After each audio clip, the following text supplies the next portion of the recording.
Hello, everyone. I wish I could be with you in person in Amsterdam, and I know my colleagues from Generation Investment Management and Just Climate are with you over these 2 days, and I'm very proud that they're part of this conversation.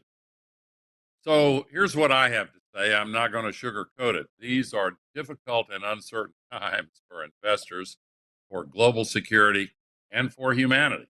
The human toll taken by the war in Iran is already enormous. And now, on top of that, we're seeing the dramatic economic toll begin to emerge. The conflict has caused what the head of the International Energy Agency, Fatih Birol, called, and I quote, the greatest global energy security threat in history. Unfortunately, this has become an all too familiar reality for Europe, especially. It echoes the energy crisis caused by Putin's immoral and sadistic invasion of Ukraine. Now, twice in under 5 years, Europeans have faced significant disruptions and heavy costs associated with the volatility of the fossil fuel economy. Abstract discussions of energy security have all of a sudden become tangible once again.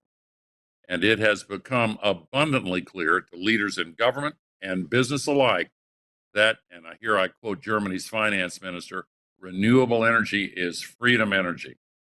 In the wake of Putin's invasion of Ukraine, leaders in Europe doubled down on renewables and other forms of clean energy to become more resilient in the face of future upheavals.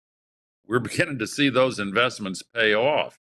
For example, in March, the UK saved £1 billion in avoided gas imports due to their record wind and solar generation.